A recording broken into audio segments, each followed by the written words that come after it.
Hello and welcome to another episode of Tips from the Top.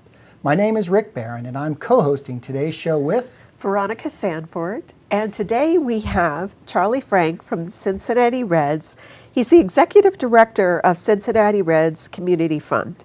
He began as Executive Director of the Reds Community Fund in 2004. He directs the fund's field renovation efforts, developed the youth baseball, softball funding programs, and expanded the Reds Rookie Success League. Recently, he helped oversee the completion of the $7.5 million P&G Cincinnati Major League Baseball Urban Youth Academy, which will serve more than 10,000 kids annually. He has established annual fundraisers such as the Marty Brennaman Golf Classic, Red Legs Run, Family Catch, and Fox Sports Ohio Reds Community Fund Telethon. Frank is a Walnut Hills High School and Northwestern University graduate, spent 11 years with the NBA's Minnesota Timberwolves as Vice President of Communications, and began his career at WEEI AM with the Bolton Celtics radio network. Can you give us some background, some context of where you are with leadership and the Cincinnati Reds? Well, first of all, thank you for allowing me to be with you both today. Hearing the background and the bio, I think about coming out of school and being a sports and marketing enthusiast and having a great opportunity to land on my feet right away in Boston, in a great market during a very exciting time in Boston sports, and then moving to Minnesota, and at a young age having the opportunity to lead a staff of individuals that was quite a bit older than myself. So that was a great opportunity to get my feet wet, and over a decade there took on more and more responsibility, becoming one of the team's vice presidents and overseeing 7 departments. So a lot of different people to lead and manage, learning a lot of new disciplines on the fly. That was a great opportunity for me to get ready for this next experience and this next chapter with the Cincinnati Reds.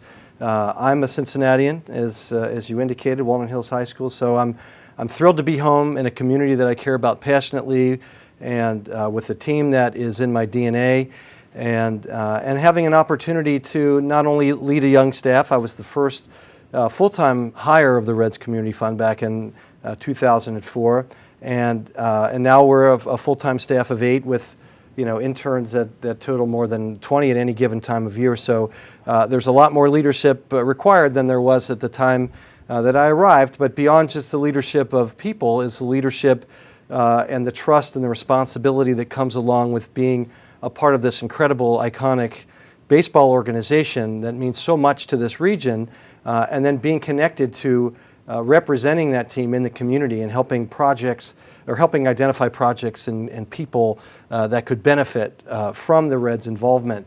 So there's a leadership that's ingrained in terms of that role in the community as well. So I've been very blessed that I've had some very exciting experiences and the opportunity to work with some amazing people as I do today, and yet at this age I'm able to manage a lot of people who are coming in the industry as I once did, and really try to sympathize and empathize with what it takes for them to understand their way and to have the same opportunities that I had with people that care about them and help show them the way.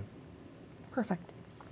Charlie, you had indicated that your role has really grown over the past 10 years, from literally a team of 1 to now dozens almost of people.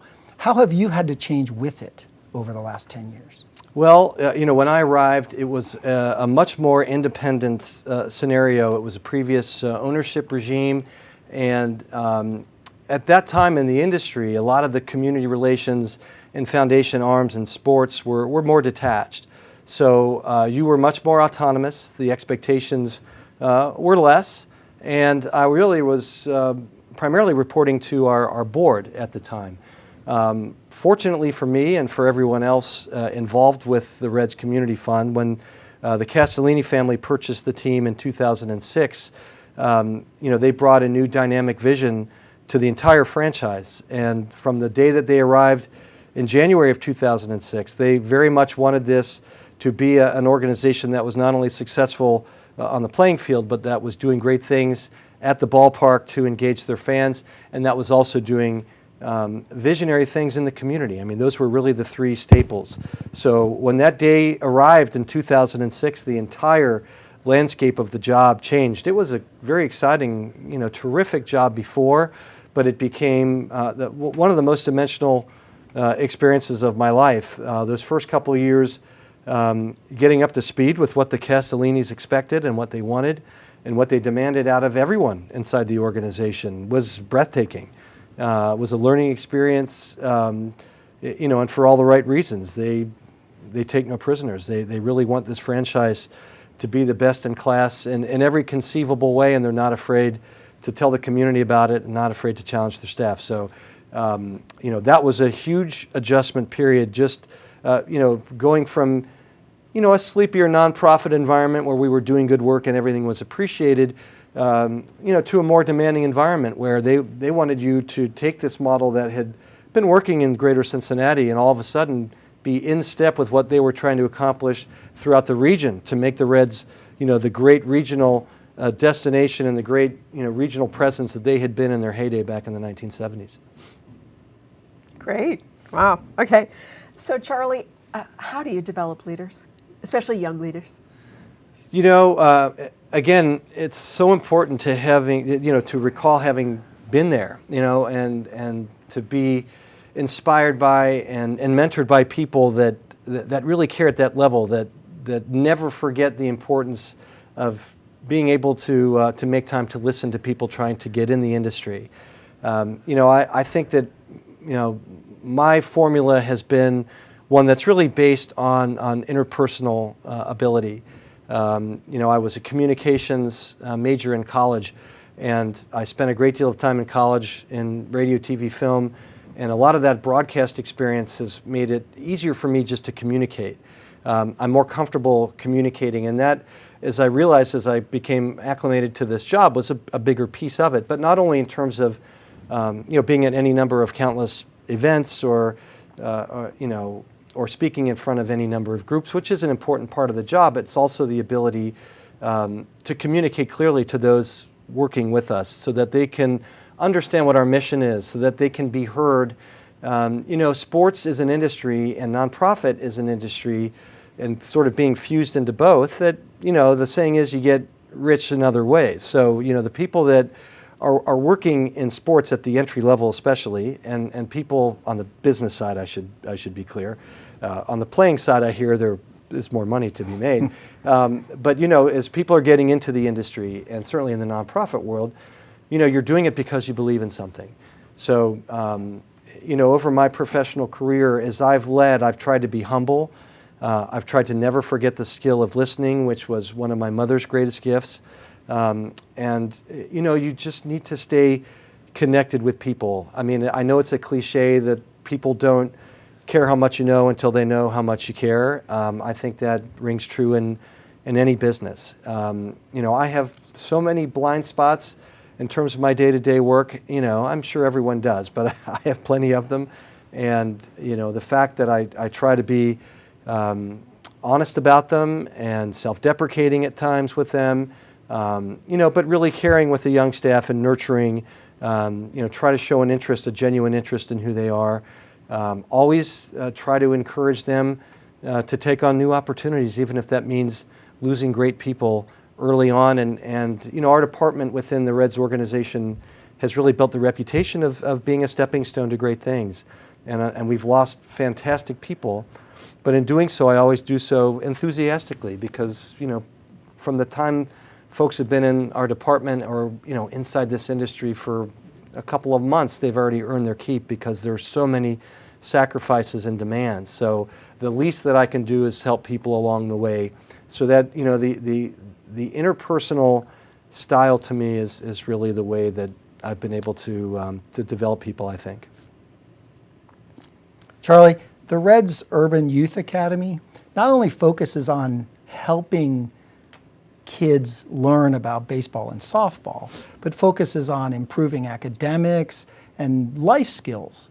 Are there any challenges that are unique to working with inner city youth that you might not experience in other leadership areas? Absolutely. And you know, our Reds Urban Youth Academy is an incredible facility, and I hope that fans have had an opportunity to see it and or read about it or hear about it. It just opened to the public on August 22nd of this year. We had Commissioner Seelig and Joe Morgan and Frank Robinson and Brandon Phillips and Joey Vaught. I mean, it was really an incredible event for us and for the Reds. And I should also say, and I'm proud to say, that there's no other team in sports that has a facility like this in the community that has been built by an ownership team this committed to doing a project that doesn't directly benefit their major league product or even their minor league system. So this is really a one-of-a-kind facility in sports, I would argue. And as you mentioned, Rick, we are focusing almost exclusively on urban kids. That's where Major League Baseball has lost an entire generation. If you look in the stands, it doesn't have that diversity that any team would want as an industry. If you look at the kids playing it and where they play it, it's very healthy in the suburbs. Baseball has become somewhat of an expensive elite sport. So what we're trying to do through the Urban Academy is bring baseball back to the urban core. The programs that we provide, whether it's baseball or girls fast pitch softball, the educational and vocational programs that you referenced that are so important to this initiative are all free of charge. And we have some magnificent partnerships, including one with the University of Cincinnati and their School of Education. But the challenges of working in the inner city, as you might guess, I live in a suburban neighborhood and very close to an urban neighborhood, and there are kids, from both sides of the tracks that play on the teams that I coach, and the suburban parents and the suburban networks are so functional, and they make it so easy for the kids and the coaches. You have layers of support in the urban core, where you have many more single-parent households, where that single parent or adult might be wearing so many different hats, working different jobs, where the coaches that know what they're doing and know how to relate to kids are coaching so many different teams and leading so many different sports and pulled in so many different directions that those resources are much harder to come by. Mm-hmm. So, we have to make sure that we have established rules so that there are expectations, so the investments that we're making in the number of kids for different clinics and programs, that those resources aren't wasted, but at the same time we need to make sure that we don't lash out at the adults that are trying to administer the programs and penalize the kids in the process. So you have to have process, but you also have to have heart. And for us to reach the kids in the way that we want to, it requires a lot of patience, a lot of creativity, and a lot of experience. So we have people advising us that live in the city, work in the city, coach in the city. Many that have grown up playing ball in the city, coaching in the city, having success in business, and maybe moving out to the suburbs, but still finding an avenue through the Reds Community Fund and our new Urban Youth Academy as a vehicle to give back. So it requires the patience, but also a lot of information and strategy to make sure that you're reaching the right kids and that you're not giving up just on the difficulties inherent there and deciding, all right, well, we just want kids in here, it doesn't matter where they're from, and all of a sudden, change your course, because we really want to make an impact in the urban core with this project. Thank you. All right. So now, how do you deal, Charlie? I imagine that at least on one occasion, you have dealt with difficult people. And do you have any advice on how to deal with difficult people? Yeah, I suppose so.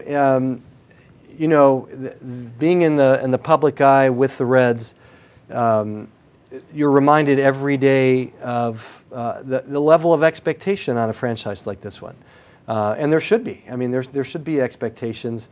And trust me, our ownership wants there to be expectations. So, we'll stumble every day onto people who we thought were having a great experience either at the ballpark with one of our events or at a home game with one of our sales programs or at the Urban Academy or out in the community with one of our outreach initiatives. And a lot of times you might find out that, something happened that you weren't aware of. In our position, you always have to be mindful of the fact that the Reds are a public trust, and it's not just a private business. People feel like they have a stake in this because they do, and that's one of my very favorite aspects about the way the Castellinis operate the team is, they don't see themselves as a private business and they're holding on to their little piece. They see this as a public trust, and they run it, literally as stewards. And I think, in this day and age, that's what you need in sports. So if we're truly stewards, then every opinion counts. And any negative experience, at the very least, requires communication. It also requires experience to know that you're not always going to be able to please everyone.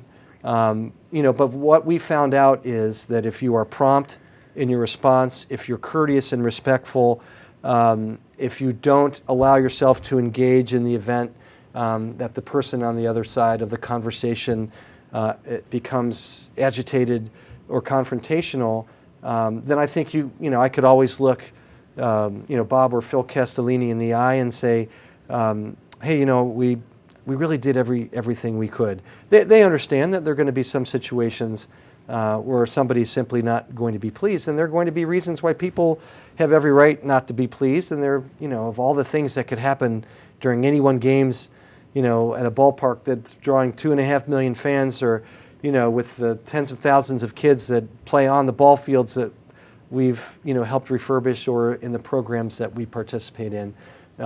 These things are going to happen. So the other piece of it is, especially with young staff too, you can't allow them to be crestfallen when problems arise. If you have an outdoor program and the weather turns rotten and you can anticipate that you're going to have issues, that's one thing.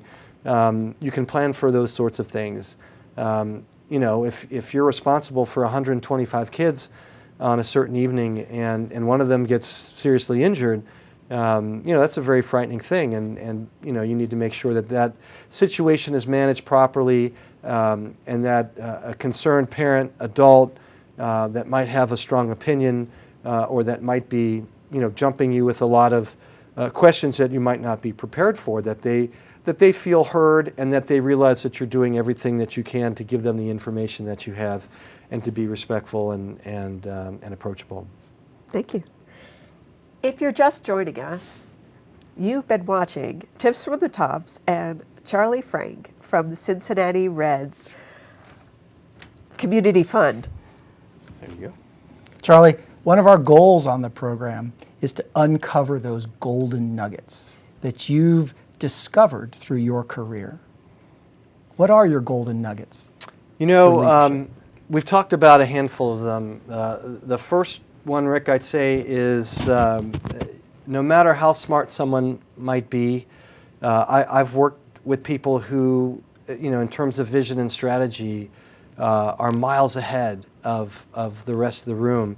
But if they don't have the ability and they don't take the time and effort to connect with people, it really doesn't matter. You clearly need to be able to understand the bigger picture in order to lead. But you need to be able to connect, and interpersonal skill isn't just something that you learn, anecdotally from family members. It's something that you need to work at, and that I don't think people necessarily always grasp that. And I think I reached a point maybe midway through my career where I thought, okay, well, I've been in a lot of different situations, and I think I know how to handle them.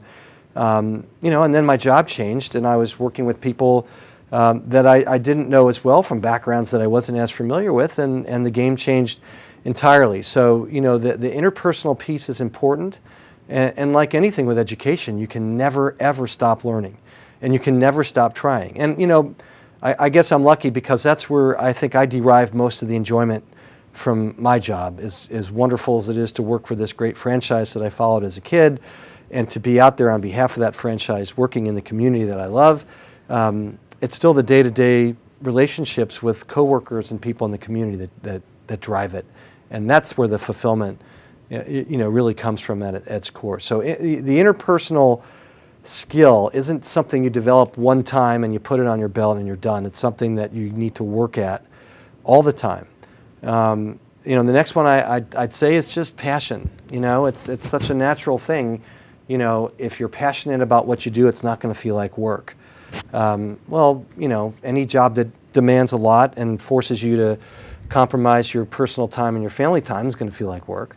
But I can tell you that in the industry that I was lucky enough to choose, I've never ever felt like I was looking at a clock, that I was trying to figure out how I was going to get through a day.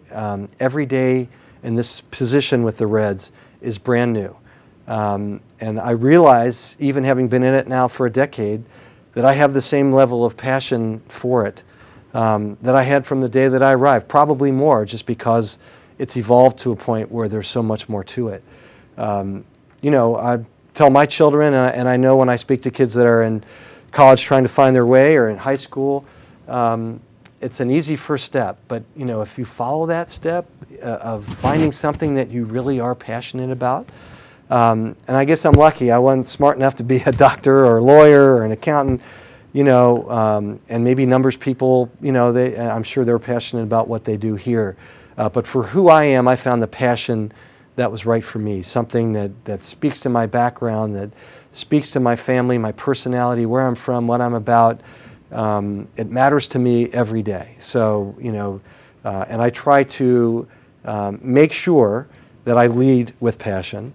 And I try to make sure that the individuals that might be a part of my world that don't have it, that I'm able to communicate to them that, you know, maybe while they could contribute in other ways, that they're probably better served to find something else inside the Reds organization or beyond that really inspires them. Every job these days is so much more demanding than it was a decade ago. I mean, baseball, you know, it doesn't have an off season anymore. You know, weekends and holidays that other people enjoy are still your work time. I mean, other people's playtime is still your work time. So if you're not passionate about it, that formula is not going to work. And I try to be very upfront with our young staff, especially about that. And you know, the other thing that I try to instill upon them is to not shy away from their weaknesses. You know, nobody's going to show up being, you know, established in every area of a job. It's just, you know, and people can be successful that way. You know, what I see in great leadership, and I see it right now with the Reds and the Castellinis, they hire the smartest people they can. They surround themselves with the best. They're not threatened by that. You know, I'm not great at plenty of parts of my job. I have a terrific guy named Matthew Wagner, who has been with us 6-7 years, who's grown into a leadership role with our accounting and day-to-day operations. You know, a lot of the things that, you know, I don't have as much time to focus on, and that I'm not as skilled as he is. And I'm grateful to him that he is. And our department operates better because, you know, we have somebody who's excited about that aspect of the work, focusing on it at a level that I probably wouldn't. And he knows that, and I know that, and our staff knows it, and I have no problem with that.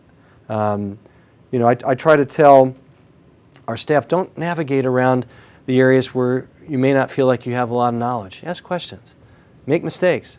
You know, if you make a good mistake, nobody's going to mind. And a good mistake, you know, when you've done all the research and you're prepared for a decision, and if you've done all the blocking and tackling and the decision goes wrong, great learning moment. You know, if somebody makes a hasty, ill-informed decision, well, sure, that's not going to go over well. But there's so many good mistakes to make. And having a blind spot or a weakness is not a mistake. That's human. You know, again, there are precious few great leaders that don't have blind spots. You know, so that's a key one. And the other one that I try to model for them, especially in a demanding industry, is balance. I know that they notice when I leave early to go home to be with my kids, to coach their teams, or, you know, to be with them at school performances. I'm inspired when I see, you know, my boss, Phil Castellini, do the same thing. I love that about Phil. And that permeates. You know, when people see you making decisions that are based on balance, not just going to an emergency, but being there for the non-emergencies and doing your best to try to maintain some balance even in a demanding work environment. You know, I think that's an important part of leading a young staff as well. Thank you. great golden nuggets. Okay, so at this point in your path, was there anything that you wish you had known in the past? Well, I probably could have guessed growing up that, and I knew at an early age that sports was, what I wanted to do, and I was an okay baseball player, but I thought not many people make it in baseball, and the business side of it may be the better option, and I really was drawn to the broadcasting side. And a lot of my friends throughout high school and college, after we all completed school, would tease me a little bit because I was the one that seemed to be on this linear trajectory. I knew what I wanted to do by 8th or 9th grade and didn't deviate much from that. And had some very good breaks along the way, and I'm sure made the most of them to lead myself to that next opportunity. I never really thought about what the sacrifice would entail. You don't think about those things when you're starting in business and you're fresh out of college and you're trying to run through cinder block walls and prove yourself and make yourself indispensable. The part that I wish I could have planned for a little bit differently was just the everyday strategy needed in order to make a marriage work where my spouse has an incredible career as a veterinarian, and trying to make sure that I was able to make my way through my industry without requiring her to make certain sacrifices that she needed to make along the way. And I just mentioned balance, and while I definitely try my best, I wish that I might have had somebody in a similar role who could have said, hey, here in about 5 to 10 years, buddy, you're going to have some really tough forks in the road. And I think if you're in a position, especially that is a higher profile one like this one with the Reds, probably higher profile than I've experienced before. There is an added demand to that. So it's hard to say plan for balance when you're 22 years old, or even when you're 28 years old, or even when you're 33 years old. The older you get, and as kids advance, and every opportunity that you realize that you missed, that you're never going to get back, that part's difficult. So I'd like to maybe be able to take that experience and help others with that balance piece. Great. Charlie, we've only got a couple minutes left. Is there something that you'd like to ask our audience, our viewers, something that the Reds Foundation needs, something that's coming up, an event that you'd like to promote? Sure. We have our Reds Fest event, which is coming up December 5th and 6th. That's Friday and Saturday. For those of you that haven't experienced Reds Fest, there's nothing like it. There's no team that puts on a winter festival that includes all the players, coaches, broadcasters, former players, and that utilizes literally the entire Duke Energy Convention Center. What the Reds invest in that event is phenomenal. So I would really like to encourage people, if you haven't been there before, go to reds.com/RedsFest. You'll see the whole layout of the event. You'll hear about our Reds Fest Celebrity Poker Tournament, which is a Texas Hold'em event, which features 575 players. This thing's crazy. Find out more about that. That's a very, very useful fundraiser, exciting fundraiser for the Reds Community Fund. Of course, 2015 is our All-Star year, so we'll go from Reds Fest into so much of the exciting activities that will culminate in early to mid-July with the 2015 Major League Baseball All-Star Game. So again, go to reds.com and you can learn more about how fans can get involved at different levels, not just in terms of purchasing tickets. And then I also hope that people will visit our Urban Youth Academy website. You go to reds.com/academy and look at the pictures, the video. Come see us in Roselawn. This is a public park, a partnership with the City of Cincinnati, the Recreation Commission, P&G, and many others. Check it out. Learn more about what the Reds are doing in the community. That would be a fantastic takeaway. Thank you, Charlie. You've been watching Tips from the Top with Charlie Frank, the Executive Director for the Reds Community Fund. Thank you for joining us.